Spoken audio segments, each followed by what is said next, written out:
पाकिस्तान की इकॉनमी चरमरा रही है इस वक्त। फटीचर मुल्क 2 रोज की रोटी नहीं खिला सकता। 2 टके का जनरल मुनीर आसिम मुनीर, मुल्ला मुनीर बन गए हैं ये। न्यूक्लियर वेपन्स उसके पास है, हमारे पास नहीं है। उसके पास तो छोटे छोटे 1.5 पौए 2 पौए के बॉम्ब्स हैं। अगर न्यूक्लियर वॉर भी हुई तो हमारा देश बहुत बड़ा है, हम बच जाएंगे, ये नहीं बचेगा। 26/11 हुआ, क्या किया था तत्कालीन कांग्रेस सरकार ने? क्या किया था? सिफर, जीरो, अंडा। इंस्टॉलमेंट में भी ठोका जा सकता है। अभी करो, 6 महीने बाद फिर करो, 1.5-2 साल बाद फिर ठोको। तेरा क्या होगा कालिया? तू तो खलास हो जाएगा। हमारे लोग मारे गए हैं, अमेरिका आके थोड़ी ना आपका बदला लेगा। हाँ, या कोई और देश थोड़ी ना आके बदला लेगा।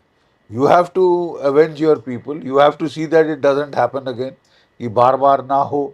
और हाँ, युद्ध अगर होता है तो हमारी इकॉनमी पे फर्क पड़ेगा। Yes, what about Pakistan? Pakistan की इकॉनमी चरमरा रही है इस वक्त।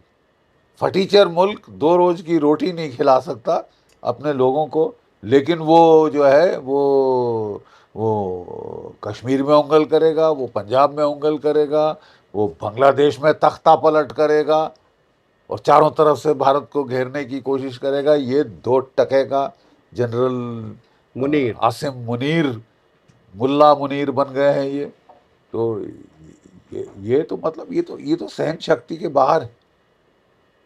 इसी ये सहन शक्ति के बाहर है। 26 लोग मार डाले, ठीक है, और 17 घायल पड़े हैं, ठीक है। अब भगवान उनको सुरक्षित रखे। 17 घायल और 26 जान से मार डाले, धर्म पूछ पूछ कर मारे। बीवी के सामने शौहर को मारा, बच्चे के सामने बाप को मारा, और उनका रुंदन हम सुनते रहेंगे क्योंकि हम तो आदी हो गए। नहीं, हम तो आदी हो गए हैं साहब। ये रोते रहेंगे, सुनते रहेंगे। हाँ, हर कुछ दिनों के बाद बलि के बकरे जैसे हमारे लोगों को काट दिया जाएगा। अरे, सर्वप्रथम हमारी सरकार का धर्म है कि वो अपने लोगों की जानों की रक्षा करे, और ये दायित्व हमारी सरकार खूब निभाएगी। हमें किसकी ज़रूरत है? भारत को किसी की मदद की ज़रूरत है? हम कहाँ से बुलाएंगे लड़ने के लिए? इजराइल से साहब आप लड़ने आओ, आप लड़ना जानते हो, हम नहीं जानते। नहीं, तो मैं आपको कह रहा था कि ये जो फटीचर मुल्क है, इसकी तो इकोनॉमी का सवा सत्यानाश हो जाएगा।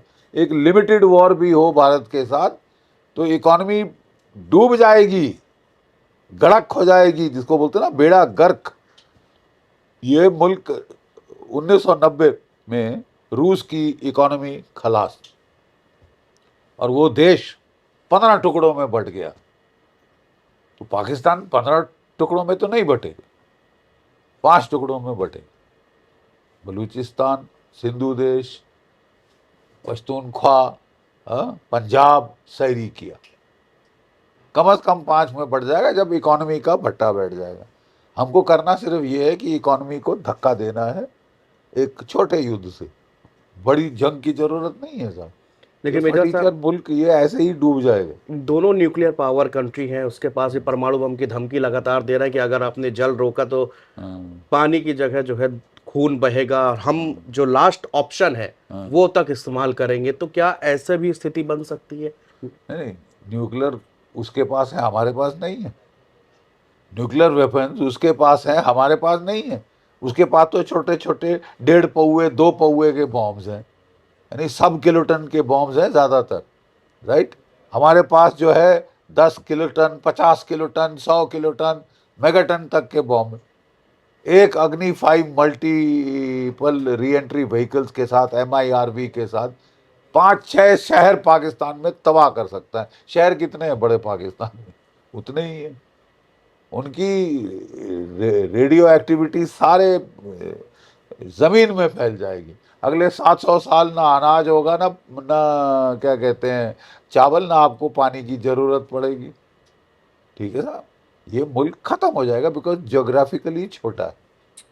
अगर न्यूक्लियर वॉर भी हुई तो हमारा देश बहुत बड़ा है, हम बच जाएंगे, ये नहीं बचेगा।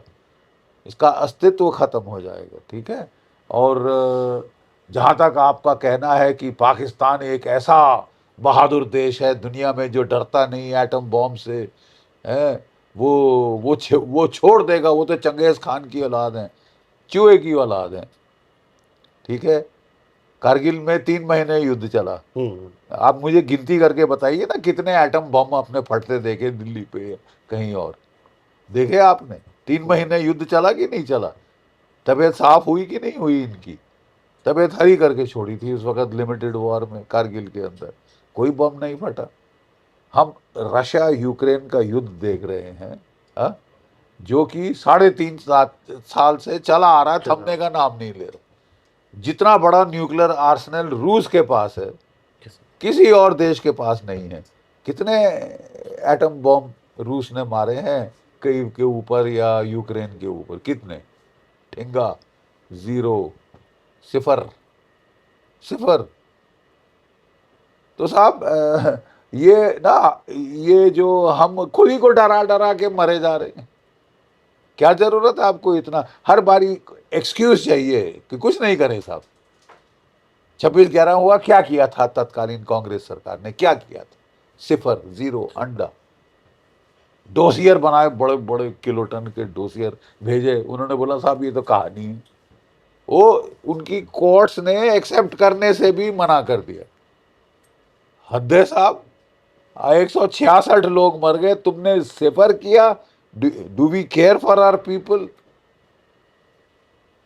देखो तरीका होता है साहब, ना युद्ध करने का बहाना चाहिए, का तो चरखे का तो जाके।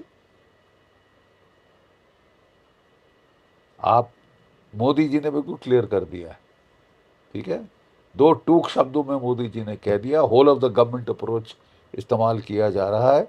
आपका सबसे पहले इकोनॉमिक वॉरफेयर बड़ा कदम है साहब, 1965 में नहीं लिया, 71 में नहीं लिया, कारगिल वॉर के दौरान नहीं लिया, इनका पानी बंद कर दिया।